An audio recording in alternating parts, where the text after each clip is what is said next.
Good morning student, मैं Anshul sir और बहुत बहुत स्वागत करता हूं आपके अपने यूट्यूब चैनल पर जिसका नाम है my teacher. @ My teacher Anshul sir के नाम से आप यूट्यूब पर सर्च कर सकते हैं। फ्री ऑफ कॉस्ट आपको बहुत सारी वीडियोस मिल जाएंगी, डिफरेंट टाइप के सब्जेक्ट की, डिफरेंट टाइप की कंपटीशन क्लासेस की, स्कूल क्लासेस की भी। इस वीडियो को कौन कौन देख सकता है मैं पहले बता दूँ। क्लास 5th में जो भी बच्चा पढ़ सकता है ये आराम से देख सकता है साइंस की वीडियो। क्लास 6 की इंट्रेंस एग्जाम की, एडमिशन टेस्ट की जो भी तैयारी कर रहा है तो क्लास 5th का साइंस मैथ वगैरह में पूछा जाता है वो देख सकता है। अलीगढ़ मुस्लिम यूनिवर्सिटी की, JMI की, KVS की, NVS की, कोई भी बच्चा तैयारी कर रहा हो इंट्रेंस एग्जाम की, इंटरव्यू की, वो इस वीडियो को देख सकता है। प्लांट्स लाइफ चैप्टर है, चैप्टर 2 पौधों का जीवन। मैंने कहा था प्लांट्स लाइफ चैप्टर थोड़ा बड़ा है तो हम 3-4 पार्ट में से देखेंगे। दूसरा पार्ट है, प्ले लिस्ट बनी हुई है, आप आराम से जाकर एंजॉय कर सकते हैं, देख सकते हैं, समझ सकते हैं। बिल्कुल डीपली बाइलिंगुअल नोट्स आपको मिलेंगे। किसी भी एंट्रेंस एग्जाम की तैयारी कर रहे हो, किसी भी एडमिशन टेस्ट की तैयारी कर रहे हो, चाहे स्कूल में हो, आप आराम से देख सकते हैं। और किसी भी कंपटीशन तैयारी कर रहे हो आप, जिसमें 3rd, 4th, 5th का, 6th, 7th, 8th का साइंस मैथ वगैरह आता है तो उसकी भी प्लेलिस्ट बनी हुई है, वो भी आप आराम से यहाँ देख सकते हैं।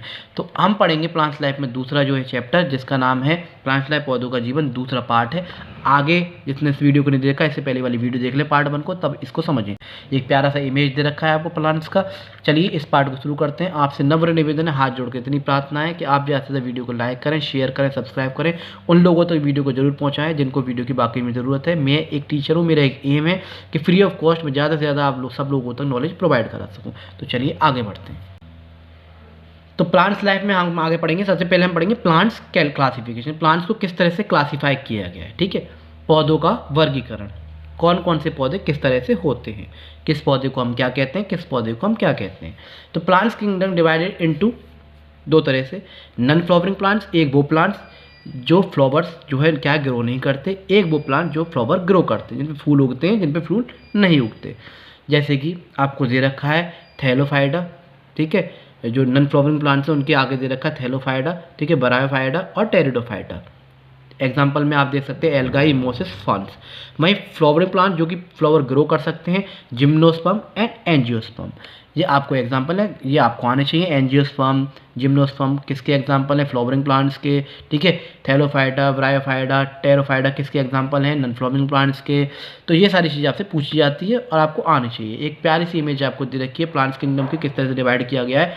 नॉन फ्लावरिंग प्लांट्स को हम क्या कहते हैं? क्रिप्टोगैम्स। और फ्लावरिंग प्लांट्स को हम कहते हैं, इनके नाम हैं फेनेरोगैम्स। फिर वो जो डिवाइड है फ्लावरिंग प्लांट, जिम्नोस्पर्म, एंजियोस्पर्म में डिवाइड है प्लांट्स। अच्छा, जिम्नोस्पर्म कौन से होते हैं? जिनकी सीड जो होती है, बीज जो होता है वो नेक्ड होते हैं, ठीक है, नेक्ड होते हैं। और एंजियोस्पर्म जो जिनके सीड नेक्ड नहीं होते, जो कवरिंग होती है, आउटर कवरिंग अगर है तो वो एंजियोस्पर्म वाले सीड हैं। जिम्नोस्पर्म में नेक्ड सीड होते हैं, जैसे गेहूं का बीज आपने देखा होगा, है ना, इस तरह से, जैसे मक्के का बीज आपने देखा होगा वो। अब नॉन फ्लावरिंग प्लांट में थैलोफाइडा, ब्रायोफाइडा और टेरोफाइडा वो दे रखा है, जिसमें एग्जांपल भी आपको दे रखे हैं। थैलोफाइडा का एल्गाई हो गया, ब्रायोफाइडा का लिवरबर्ड्स, मोसिस हो गया, ठीक है, टेरोफाइडा का फंस हो गए। तो ये सारे आपको पता होनी चाहिए कि कौन सी चीज़ किस में से आ जाती है। फ्लावरिंग प्लांट्स का साइंटिफिक नेम क्या है, ठीक है, फेनेरोगैम्स। या फिर जिम्नोस्पर्म, कौन नेक्ड सीड्स किसके होते हैं? जिम्नोस्पर्म के होते हैं जी। एल्गाई किसका एग्जाम्पल है? थैलोफाइडा का। नॉन फ्लावरिंग प्लांट्स को क्या कहते हैं? क्रिप्टोगैम्स भी कहते हैं। तो ये सारी चीज़ आपको पता होनी चाहिए। प्लांट्स किंगडम की आपको इमेज दे रखी है, आप आराम से नोट्स बना सकते हैं, समझ सकते हैं। प्लांट्स क्लासिफिकेशन, पौधों का वर्गीकरण में सबसे पहले हम जो इम्पोर्टेंट है आपके लिए वो हम पढ़ेंगे, वो है gymnosperm. Gymnosperm were naked seed, जो नेक्ड सीड होते हैं, नेक्ड सीड मतलब समझते हैं जिसके ऊपर कवर नहीं होता उन्हें, जैसे कि पाइन है, साइकस है, ठीक है। जिम्नोस्पर्म नग्न बीज जो होते हैं, ठीक है, पाइनस और साइकस इसके एग्जाम्पल हैं। एग्जाम्पल दे रखे हैं, बहुत सारे होते हैं। एंजियोस्पर्म जैसे फ्लावरिंग प्लांट्स हो गए जिसपे फ्लावर उगते हैं। Seeds are closed inside an ovary, एक कवर इनसाइड ओवरी के अंदर जो पाए जाते हैं, कवर मान लीजिए कवर होता है उस पर। आर हाईली डेवलप्ड, और हाईली डेवलप होते हैं। नेक्स्ट हम दे रखा है, अब ये बीज जो होते हैं वो भी डिवाइड होते हैं 2 तरीके से। किस तरह से? मोनोकोट और डाइकोट। अब ये क्या होता है, ये चीज़ आपको याद होनी चाहिए। पेड़ की पत्ती को देख के ही आप बता सकते हैं कि ये जो पेड़ है वो डाइकोट बीज से उगा हुआ है या फिर जो है क्या है, मोनोकोट बीज से उगा हुआ है। किस तरह से? मोनोकोट बीज के एग्जांपल आपको दे रखे हैं, बनाना है, कोकोनट है, पैडी है, वीट है, मेज है, ठीक है। ये वो बीज होते हैं जो कि क्या होते हैं, नेक्ड होते हैं। क्या होते हैं? नेक्ड होते हैं, इनके ऊपर कवरिंग नहीं होती। ये इसमें एक कॉटिलिडोन आपको पाया जाता है। दूसरी बात, मोनोकोट में क्या होगा, पत्ती जब आप देखेंगे ना तो उसकी वीन्स जो होती हैं पत्तियों की, वो आपको लंबी लंबी पैरेलल दिखाई देंगी, ठीक है। पत्तियों में जो जो कहते हैं कि जो छपा होती है इस तरह से लाइनिंग जो दिखने को मिलेगी वो क्या होती है आपको पैरेलल यानी समांतर सीधे सीधे दिखाई देंगी, तो वो मोनोकोट बीज से होते हैं, मोनोकोट प्लांट्स बोलते हैं उन्हें, जो कि मोनोकोट सीड से उगे हुए होते हैं। दूसरा दे रखा है डाइकोट। डाइकोट क्या होते हैं? डाइकोट, डाइकोट यानी डाई यानी मरने से बना हुआ, डाई माने क्या होता है? मर जाना, मरना। तो ऐसी पत्ती आप उठाइए, पत्ती में जब आपको जालेदार वीन्स आपको दिखाई दें, वीन्स जो हुआ आपको जालेदार दिखाई दें इस तरह से फैले हुए, जैसे कि मकड़ी का जाला होता है, मकड़ी में जाले में क्या होता है? इंसेक्ट आके फंस जाता है, डाई हो जाता है। तो जालेदार जो आपको जो है वीन्स आपको दिखाई दें इस तरह से, तो उसे हम क्या होता है? डाइकोट प्लांट्स बोलते हैं उन प्लांट्स को, जिसकी लीफ वीन्स जो होंगी, जो वेन्युलेशन होगा, अगर वो डाइकोट होगा, लीव्स में जो है क्या होगा? वीन्स जो होंगी, जो होंगी वेन्युलेशन जो होगा वो क्या होगा? जालीदार होगा, तो उसे हम डाइकोट प्लांट्स कहते हैं। वो जो प्लांट्स हैं वो डाइकोट सीड से उगे हुए हैं। तो वीन्स हो गए, नट्स हो गए, मैंगो, पीज, वीन्स। मैंगो को आप खोलेंगे तो उसके अंदर और भी आपको देखने को मिलते हैं, ठीक है। तो 2 कॉटिलेडोन्स दिखाई देंगे, ठीक है। मोनोकोट में 1 कॉटिलेडोन्स, 1 बीजपत्री, और इसमें क्या होता है? 2 बीजपत्री आप बोल सकते हैं। फलियाँ हैं, नट हैं, आम, मटर, चना, ये सारी क्या होते हैं? लेगुमिनस फैमिली ज़्यादातर जो आपको मिलेगी, लेगुमिनस प्लांट्स जो उगते हैं उसमें आपको ज़्यादातर डाइकोट जो सीड आपको देखने को मिलेंगे, या फिर उन प्लांट्स को हम डाइकोट प्लांट्स कहते हैं। तो ये चीज़ आप याद रखिएगा। जैसे कि आपको दे रखा है एंजियोस्पर्म, और इसकी एक इमेज भी आपको दे रखी है। मोनोकोट की आप देखिए अंदर बनाना, कोकोनट, पैडी, ठीक है। इधर डाइकोट, डाइकोट में आप देखिए बीज के अंदर भी एक हल्का सा आपको बीज दिखाई देता है। मूंगफली को आप खोलेंगे ना तो उसमें 2 कॉटिलेडोन्स आपको दिखाई देंगे, उसमें ऐसा नहीं होता है। जैसे ferns, mosses, fungi do not have flowers, rather they possess spores which grow into new plants. ये फर्न्स है, मोसेस, फंगाई है, उसमें प्लांट्स में क्या होता है? प्लांट्स की लीव में क्या होते हैं? बीज से उगाते हैं, और जो छटक के जो द्वार से उग जाते हैं। तो ये चीज़ आप याद रखिए। एंजियोस्पर्म, मोनोकोट और डाइकोट। मोनोकोट में क्या होता है? जो नेक्ड जो सीड होते हैं उसमें नेक्ड सीड नहीं होते, इसमें 2 कोटिलेडोन्स होते हैं डाइकोट में, उसमें सिंगल होते हैं। मोनोकोट में क्या होता है? जो पत्तियाँ जो होंगी उसमें वीन्स जो होंगी, लंबी लंबी लाइन आपको दिखाई देंगी। और इसमें जो क्या होता है? डाइकोट के पत्ते आप देखेंगे, किसी भी प्लांट्स के अगर पत्ते हैं उसमें जालीदार इस तरह से लाइनिंग आपको दिखाई दे रही है, ठीक है। तो वो क्या हो गया? वो डाइकोट प्लांट्स होते हैं, जो कि डाइकोट बीज की वजह से उगते हैं। तो आई होप इतना आप समझ पाए होंगे। आगे देखते हैं। क्लासिफिकेशन बेस्ड ऑन हैबिटेट, आवास के आधार पर वर्गीकरण, ठीक है, कि किस एरिया में कौन सा प्लांट ग्रो कर रहा है उसके हिसाब से। जैसे कि एयर में अगर कोई प्लांट्स उग रहा है, एयर का मैं उगने का मतलब ये नहीं कि हवा में कोई प्लांट्स कैसे उग जाएगा, यानी कि किसी प्लांट्स के ऊपर निर्भर होना, ठीक है। प्लांट्स के ऊपर प्लांट्स आपने देखे होंगे, कोई प्लांट्स कोई और है और उस पर दूसरा प्लांट्स उग रहा है ना, तो उसको हम कहेंगे बेस्ड ऑन हैबिटेट। तो एपिफाइट्स कहते हैं एयर प्लांट्स को, ये आप याद रखिएगा, क्वेश्चन आते हैं। एयर प्लांट्स का को क्या कहते हैं? एपिफाइट्स कहते हैं, ठीक है। दलदली पौधे जो होते हैं उन्हें मार्शी प्लांट्स कहते हैं, ठीक है। एक्वेटिक प्लांट्स, एक्वेटिक प्लांट्स भी अब कई तरह के होते हैं जो पानी में उगाए जाते हैं। एक फ्लोटिंग प्लांट्स होते हैं जो बहने वाले होते हैं, एक फिक्स्ड प्लांट होते हैं अपनी जगह पर क्या होते हैं? स्थिर रहते हैं। एक सबमर्ज होते हैं जो जलमग्न होते हैं, जल में घुल मिल जाते हैं। टेरेस्ट्रियल प्लांट्स जो लैंड वाले होते हैं, अब टेरेस्ट्रियल भी कई तरह से हो गए। डेजर्ट वाले, क्योंकि लैंड पे तो बहुत सारी अलग अलग जगह है ना, डेजर्ट रेगिस्तान अलग है, हिली एरियाज माउंटेन एरियाज अलग है, प्लेन्स एरिया जो हम रह रहे हैं यूपी वाले, यूपी बिहार के, वो अलग है। प्लांट्स ऑफ रेनी एरियाज जहाँ बारिश बहुत होती है। तो हैबिटेट के हिसाब से, ठीक है, वहाँ की प्लेस के हिसाब से किस तरह से प्लांट्स हैं उनके अलग अलग नाम दिए गए, याद रखिएगा। Desert, hilly, plants of plains, plants of your rainy areas वो टेरेस्ट्रियल प्लांट्स हो गए, ठीक है। फ्लोटिंग, फिक्स्ड और सबमर्ज वो एक्वेटिक प्लांट्स हो गए, ठीक है। दलदल वाले मर्शी प्लांट्स हो गए, और एयर प्लांट्स कौन से हो गए? एपिफाइट्स हो गए। ये आप बहुत याद रखिएगा इस क्वेश्चन को, ठीक है। जैसे आपको कुछ प्लांट्स दे रखे हैं, तुलसी का प्लांट हो गया, कॉटन का प्लांट्स हो गया, एक टी प्लांट हो गया, जो अलग अलग एरिया में उगाए जाते हैं, अलग अलग एरिया में हमारे एडेप्टेशन के हिसाब से वहाँ के लिए कि वहाँ क्या होते हैं? सूटेबल होते हैं। नेक्स्ट हम पढ़ेंगे प्लांट्स में प्लांट्स ग्रो कैसे करते हैं। जैसे हमें खाना ज़रूरत, हम कैसे ग्रो करते हैं? हम खाना खाते हैं, खाने से हमें एनर्जी मिलती है जिससे हम सर्वाइव कर पाते हैं, जी पाते हैं, लिव कर पाते हैं। ऐसे प्लांट्स को भी भाई ज़रूरी है। प्लांट्स कैसे लिव करते हैं? प्लांट्स कैसे अपना खाना बनाते हैं? कोई प्लांट्स को खाना देने जा रहा है क्या? लो भाई खा लो और ग्रो करो, नहीं। प्लांट्स अपना खाना खुद बनाते हैं, किससे? सनलाइट से, जिससे हम कहते हैं फोटोसिंथेसिस। अब फोटोसिंथेसिस क्या होता है? फूड मैन्युफैक्चरिंग होता है, प्रकाश संश्लेषण, भोजन निर्माण करना। Process where plants prepare their own food, खाना खुद बनाते हैं, इसीलिए हम इसे प्रोड्यूसर कहते हैं, खुद प्रोड्यूस करते हैं, है ना। Using carbon dioxide, carbon dioxide का यूज़ करके, एंड वाटर को यूज़ करके, इन the presence of sunlight and chlorophyll. याद रखिए क्वेश्चन आता है किसकी प्रेजेंस में कार्बन डाइऑक्साइड और हाइड्रोजन लेते हैं? सनलाइट और क्लोरोफिल की प्रेजेंट में। अब जब वो ले लेते हैं कार्बन डाइऑक्साइड को, वाटर को, ठीक है, सनलाइट और क्लोरोफिल की फॉर्म में, तो ऑक्सीजन को वो क्या कर देते हैं, रिलीज कर देते हैं। एनर्जी कन्वर्सेशन, सोलर एनर्जी को वो कन्वर्ट कर देते हैं केमिकल एनर्जी को। किस तरह से सोलर एनर्जी को कन्वर्ट कर लेते हैं वो केमिकल एनर्जी को, और अपना फूड जो बना लेते हैं। जैसे कि हम सोलर पैनल से सोलर एनर्जी को किसमें कन्वर्ट कर लेते हैं, इलेक्ट्रिक एनर्जी में। इसी तरह से प्लांट्स क्या करते हैं, सनलाइट से केमिकल एनर्जी के थ्रू। क्वेश्चन आता है कि कौन सी एनर्जी यूज़ करते हैं, ठीक है, सनलाइट को यूज़ कर लेते हैं, सोलर एनर्जी को यूज़ कर लेते हैं वो एक तरह से किसमें, केमिकल एनर्जी में। याद रखिएगा इस क्वेश्चन को। केमिकल इक्वेशन भी दे रखी है, ये भी पूछी जाती है कि कार्बन डाइऑक्साइड 6 CO2 और H2O, ठीक है, 6 H2O को मिला के, कार्बन डाइऑक्साइड और वाटर को मिला के किसकी प्रेजेंस में, सनलाइट और क्लोरोफिल की प्रेजेंट में क्या बना लेते हैं, ग्लूकोज और ऑक्सीजन बना लेते हैं, ग्लूकोज और ऑक्सीजन बना लेते हैं। जिसमें क्या होता है, बायो प्रोडक्ट क्या होता है, ऑक्सीजन को रिलीज कर देते हैं। जब उसका जितना उन्हें यूज़ चाहिए होता है कार्बन डाइऑक्साइड वो ले लेते हैं, ठीक है, जितना उन्हें ग्लूकोज चाहिए होता है ले लेते हैं, बाकी सब कार्बोहाइड्रेट और ऑक्सीजन को क्या कर देते हैं, रिलीज कर देते हैं। इस चीज़ को आप याद रखिएगा। By product oxygen is release into the atmosphere, जैसे कि आपको दे रखा भी है किस तरह से ऑक्सीजन और कार्बोहाइड्रेट को वो क्या कर रहे हैं, एक्सचेंज कर रहे हैं, प्रोसेस कर रहे हैं सोलर एनर्जी को। अब प्लांट्स में रेस्पिरेशन भी होता है, सांस भी लेते हैं। जैसे हम सांस लेते हैं, रेस्पिरेटरी सिस्टम हमारा काम करता है, लंग्स वगैरह, इस तरह से प्लांट्स में भी काम करते हैं। तो प्लांट्स में क्या होता है, रेस्पिरेशन, एनर्जी रिलीज करते हैं। रेस्पिरेशन क्या होता है, एनर्जी को रिलीज करना, यानी ऊर्जा विमोचन करना। The process where the food, जो फूड हमने खाया है, ग्लूकोज जो प्रिपेयर्ड हुआ था फोटोसिंथेसिस के थ्रू, वो ब्रेक डाउन हो जाता है। क्या, ग्लूकोज जो था, ठीक है, वो ब्रेक डाउन होने लग जाता है किसमें, कार्बन डाइऑक्साइड और वाटर में अलग अलग, in the presence of oxygen to release energy.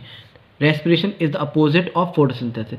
Photosynthesis का बिल्कुल अपोजिट है रेस्पिरेशन, बिल्कुल उल्टा है। उसमें हम क्या कर रहे थे, उसमें आपने देखा कार्बन डाइऑक्साइड और हाइड्रोजन की प्रेजेंस, हाइड्रोजन को मिला के सनलाइट और क्लोरोफिल की प्रेजेंस में हम ग्लूकोज और क्या बना रहे थे, ऑक्सीजन बना रहे थे। जबकि इसमें क्या है, ग्लूकोज को अब हम इसमें उल्टा कर रहे हैं। उसमें ग्लूकोज से जो है हम क्या कर रहे हैं, कार्बन डाइऑक्साइड और हाइड्रोजन को क्या कर रहे हैं, अलग कर रहे हैं, ब्रेक डाउन कर रहे हैं, ऑक्सीजन और एनर्जी जो रिलीज कर देते हैं। तो ये चीज़ आप याद रखिएगा। जैसे कि प्यारा सा एक इसमें लीफ दे रखी है आपको, ठीक है, प्लांट्स प्रोसेस दे रखी है, पौधों की प्रक्रिया। प्लांट्स है, प्लांट्स में सनलाइट पड़ी, सनलाइट की प्रेजेंस में, किसकी, सनलाइट की प्रेजेंस में और ऑक्सीजन की प्रेजेंस में कार्बन डाइऑक्साइड और वाटर उसने लिया, जितना उसे ज़रूरत था उतना लिया, ग्लूकोज बनाया यानी कार्बोहाइड्रेट बनाया, और उसके साथ साथ क्या किया उसने, ऑक्सीजन क्या की उसने रिलीज की, इन द प्रेजेंस ऑफ सनलाइट और क्लोरोफिल। याद रखिएगा फोटोसिंथेसिस कब होता है, सनलाइट पड़ती है, ठीक है, इन द प्रेजेंस ऑफ सनलाइट और क्लोरोफिल के प्रेजेंस में कार्बन डाइऑक्साइड और वाटर जो है क्या बनाते हैं मिलके, ग्लूकोज और क्या बनाते हैं, ऑक्सीजन बनाते हैं। अब रेस्पिरेशन में क्या होता है, जो कार्बोहाइड्रेट जो ग्लूकोज बनाता है, जो ग्लूकोज क्या होता है, ब्रेक डाउन हो जाता है किसमें, रेस्पिरेशन में क्या हो रहा है, ग्लूकोज जो बनाया था फूड जो मनुष्य बनाया था वो ब्रेक डाउन हो गया किसमें, कार्बन डाइऑक्साइड में और वाटर में, और किसकी प्रेजेंस में, ऑक्सीजन की प्रेजेंस में, और एनर्जी को रिलीज कर देता है। तो path way of carbon dioxide आप देख सकते हैं किस तरह से कार्बोहाइड्रेट ऑक्सीजन को ब्रेक डाउन कर रहा है, बाहर निकाल रहा है, रिलीज कर रहा है एनर्जी को, और किस तरह से ले रहा है। तो फोटोसिंथेसिस और रेस्पिरेशन दोनों आप समझ गए होंगे कि किस तरह से पहले कार्बन डाइऑक्साइड और क्या है वाटर के यूज़ करके उसने, कार्बन डाइऑक्साइड वाटर को यूज़ करके उसने किसकी प्रेजेंस में, सनलाइट और क्लोरोफिल की प्रेजेंस में क्या बनाया था, ग्लूकोज बनाया था, और क्या बनाया था, ऑक्सीजन। अब रेस्पिरेशन में क्या होता है, रेस्पिरेशन में उल्टा होता है, जो फूड उसने प्रिपेयर किया था उसको ब्रेक डाउन किया, किस में ब्रेक डाउन किया, कार्बन डाइऑक्साइड और वाटर में, और ऑक्सीजन की प्रेजेंस में, किसकी प्रेजेंस में, ऑक्सीजन की। वहाँ किसकी प्रेजेंस थी फोटोसिंथेसिस में, सनलाइट और क्लोरोफिल की। यहाँ क्या है, ऑक्सीजन की प्रेजेंस में क्या किया, एनर्जी को रिलीज कर दिया। तो आई होप आप समझ पाए होंगे रेस्पिरेशन में और ग्लूकोज में दोनों में अंतर। जैसे कि आपको एक यहाँ पे एनर्जी रिलीज दे रखी है, केमिकल इक्वेशन दे रखी है, वो फोटोसिंथेसिस की थी, और यहाँ पे क्या इसकी दे रखी है, रेस्पिरेशन की। दोनों में अंतर समझ लीजिएगा। ग्लूकोज ऑक्सीजन, देखिए ग्लूकोज ऑक्सीजन और carbon dioxide plus water plus energy, ये सारी चीज़ आपको इस तरह से मिलेंगी। ग्लूकोज और ऑक्सीजन से जो क्या हुआ, तो इस चीज़ को ध्यान रखिएगा, क्वेश्चन बन जाते हैं बहुत सारे कि ग्लूकोज और ऑक्सीजन से हमने क्या किया, ब्रेक डाउन किया कार्बन डाइऑक्साइड को और वाटर को, और एनर्जी को क्या कर दिया, रिलीज कर दिया। आगे कुछ स्पेशल टाइप्स ऑफ प्लांट्स और होते हैं जिसे हम कहते हैं, जैसे कि इंसेक्टिवोरस प्लांट्स हो गए। इंसेक्टिवोरस प्लांट्स वो प्लांट्स होते हैं, प्लांट्स डेट ईट इंसेक्ट, जो कि इंसेक्ट को खाते हैं। इंसेक्टिवोरस इंसेक्ट को ही खाते होंगे, नाम से पता चल रहा है। ट्रैप्ड बाय देम, उनकी कुछ स्मेल्स होती हैं जिसके थ्रू क्या होते हैं, इंसेक्ट को क्या करते हैं, अपनी तरफ आकर्षित करते हैं, और जैसे वो अपने उनके पास आते हैं उनको जो है क्या कर लेते हैं, वो खा लेते हैं। As they parasitic in the nature, जैसे वीनस फ्लाई ट्रैप हो गया, पिचर प्लांट्स हो गया, ये सब क्या है इंसेक्टिवर्स प्लांट्स के एग्जाम्पल हैं। देवर अट्रैक्ट करते हैं इंसेक्ट को और उसके बाद उसे निगल जाते हैं। एक और है आपको mushroom, obtain food from dead decade plants, product से हमें जो है मिलता है, जो डेड डिकेड प्लांट्स जो मर जाते हैं उनसे जो है क्या होता है मशरूम उग जाता है। इट डजंट अंडरगो फोटोसिंथेसिस, इसे फोटोसिंथेसिस की जरूरत नहीं पड़ती ज़्यादा। It grows in the dark, dark में ही जो है क्या होता है उग जाता है जी। जैसे कि स्पेशल टाइप ऑफ प्लांट्स के जो आपको वीनस फ्लाई ट्रैप के पिक्चर प्लांट्स के जो आपको यहाँ पे जो है क्या इमेज आपको दिखाई दे रही है। एक और है आपका टी प्लांट, ठीक है, नीड्स प्रॉपर मॉइस्चर, उसे मॉइस्चर की ज़रूरत है। And particular type of soil की ज़रूरत है। वहीं जो हर जगह जो है चाय की जो खेती नहीं की जा सकती, चाय का पौधा एक पर्टिकुलर एरिया में ही जो है उगाया जा सकता है। खास करके आपको असम वगैरह ऊपर की तरफ आपको दिखाई देगा। अक्सर पहाड़ी इलाकों में जो आपको देखने को मिलता है, हिल एरियाज़ में टी प्लांट्स आपको देखने को ज़्यादातर मिलता है। अब कुछ आवास के आधार पर, हैबिटेट के आधार पर जो है क्या है प्लेस के हिसाब से कौन से प्लांट्स का आपको कहाँ देखने को मिलेंगे वो आपको दे रखे हैं, ठीक है। जैसे कि आपको टेबल में दे रखा है पहले नंबर पर टेरेस्ट्रियल प्लांट, स्थलीय पौधे जो हमारे धरती पर पाए जाते हैं। ग्रो ऑन लैंड, जैसे मैंगो, पाइन, कोकोनट वगैरह ज़मीन पर उगते हैं, ठीक है। उसके अलावा एक्वेटिक प्लांट, जलीय पौधे जो होते हैं पानी में रहने वाले, जैसे लोटस है, वेलिस्नेरिया है, लिली है, ठीक है। एपिफाइट जो एयर प्लांट्स होते हैं, ठीक है, वो कौन से होते हैं, दोज लिव ऑन ट्रीज़, जैसे मोसेस हो गया, ऑर्चिड्स हो गया, ये सब। मर्शी प्लांट दलदली पौधे होते हैं, हैज़ ब्रीथिंग रूट्स, उनकी जो रूट्स होती हैं वो ब्रीथ करती हैं to take air from the atmosphere, जैसे मैनग्रोव, बहुत इंपॉर्टेंट मैनग्रोव प्लांट्स का क्वेश्चन पूछा जाता है। मैनग्रोव प्लांट्स एक मर्शी प्लांट्स है। फिर आते हैं फ्लोटिंग प्लांट्स जो कि पानी में तैरते हुए आपको नजर आएंगे। हैव लॉन्ग स्टेम होती हैं, ब्रॉड लीव्स होती हैं, लीव्स बहुत चौड़ी चौड़ी होती हैं इनकी। Jet are wind floats on the surface of pond और लेक वगैरह में आपको तैरते हुए मिलेंगे, जैसे वाटर हाइसिंथ, इसका जलकुंभी जो है इसका एक एग्जाम्पल है। फिक्स्ड प्लांट्स होते हैं, हैव लॉन्ग हॉलो स्टेम होती है इनकी, provide support and broad leaves to provide wild plant fix to on the bottom, समर्थन प्रदान होते हैं, जो लंबा खोखला तना होता है उनका, जो कि आराम से जो क्या होता है चौड़ी पत्तियों के साथ आराम से तालाब में या झील में क्या होता है टिक जाता है। जैसे लोटस हो गया, लोटस की पत्तियाँ बहुत जो होती है फैली फैली होती हैं, वो आराम से क्या होती है, लिली हो गया, लोटस हो गया, वो आराम से तैर सकती हैं वहाँ पे, है ना। जैसे कि बतख का पैर होता है ना, तो बतख क्या होती है आराम तैर लेती है। तो इस तरह से सबमर्ज प्लांट्स होते हैं कुछ, have pores on the leaf surface to breathe through the body surface, have no pores on the leaves, सांस लेने के लिए पत्ती की सतह पर जो छिद्र होते हैं, शरीर की सतह में जो क्या होता है उसकी सांस लेते हैं, जैसे वेसिलिनेरिया हो गया, हाइड्रिला वगैरह हो गया, ये सबमर्ज प्लांट्स हैं। तो ये आपको पता होनी चाहिए। एक और आपका ये टॉपिक आता है इस चैप्टर में, वो आता है importance of forest and plants का इंपॉर्टेंट क्या है और फॉरेस्ट का इंपॉर्टेंट क्या है, उसी तरह पढ़ते हैं। फॉरेस्ट प्रोवाइड फूड, फॉरेस्ट क्या करता है हमें फूड प्रोवाइड कराता है, शेल्टर प्रोवाइड कराता है एनिमल्स को भी, हमको भी, और ट्राइबल पीपल जो आदिवासी वगैरह होते हैं वहाँ के जो लोग जनजातियाँ होती हैं उन्हें, ठीक है। They help to protect the environment को प्रोटेक्ट भी करते हैं वहाँ के लोग रह के वहाँ पे उन सब चीज़ों को, और साथ के साथ प्रोटेक्टेड एरिया हो गए जैसे नेशनल पार्क हो गया, ठीक है, जिम कॉर्बेट काजीरंगा है, सेंचुरीज हो गई, ये बनाई गई इसलिए हैं ताकि हम जो फॉरेस्ट को जो है वहाँ की जो जनजातियाँ हैं, वहाँ की जो एनिमल्स हैं, वहाँ की जो स्पीसीज़ हैं उनको हम जो है बचा सकें, सेव रखें, संरक्षण करके रख सकें। तो कुछ प्रोटेक्टेड एरिया ही बनाए गए ताकि नेचुरल रिसोर्सेज को, नेचुरल एनवायरनमेंट को क्या है हर कोई ख़राब ना कर पाए। सेंचुरी क्या होती है, सेंचुरी एक सेफ प्लेस होता है जहाँ पर एनिमल्स को प्रोटेक्ट करके रखा जाता है, वहाँ वुड कटिंग वगैरह नहीं होती है, फॉरेस्ट कटिंग नहीं कर सकते हैं। हाँ, एक सुरक्षित स्थान होते हैं, जानवरों को संरक्षित करके जो रखा जाता है। इंपॉर्टेंस ऑफ प्लांट्स के इंपॉर्टेंट क्या क्या है, फूड प्रोवाइड कराता है, वेजिटेबल्स प्रोवाइड कराता है, यूज़फुल प्रोडक्ट कराता है जो मेडिकल वगैरह मेडिसिन वगैरह में काम आती हैं, कॉटन है, तुलसी, बनाना, पीपल, सैंड वॉल्स, मैंगो, ये बहुत सारे एग्जांपल हैं जो कि हर चीज़ में जो हमें काम आते हैं, ठीक है। इंसानों के हैव रिलीजियस वैल्यू भी हैं बहुत सारे प्लांट्स की, जैसे केले का प्लांट जो पूजा जाता है, आम की पत्तियाँ पूजी जाती हैं, तो कई पौधे जो है तुलसी के पत्ते हैं वो भी पूजे जाते हैं, पीपल का पेड़ है वो भी पूजा जाता है, चंदन का जो है चंदन के पेड़ से चंदन बनाया जाता है। तो ये सारे पौधे जो है मेडिसिन में भी काम आते हैं, पूजा पाठ में भी काम आते हैं, और बहुत सारे क्या है इनके क्या है यूज़फुल एनवायरमेंटल यूज़फुल प्रोडक्ट इनसे बनाए जाते हैं। तो ये थे आपका चैप्टर। आई होप आप लोगों को अच्छा लगा होगा, समझ में आया होगा चैप्टर। मैं कोशिश कर रहा हूँ प्लांट्स को बहुत डिटेल में आराम से पढ़ा पाऊँ, छोटे छोटे नोट्स बनाए हुए हैं, छोटी छोटी वीडियो के द्वारा प्लेलिस्ट बनी हुई है, आप जाइए देखिए, एंजॉय कीजिए। आई होप आप लोगों को समझ में आया होगा। ऐसी वीडियो देखने के लिए like share subscribe. Thank you.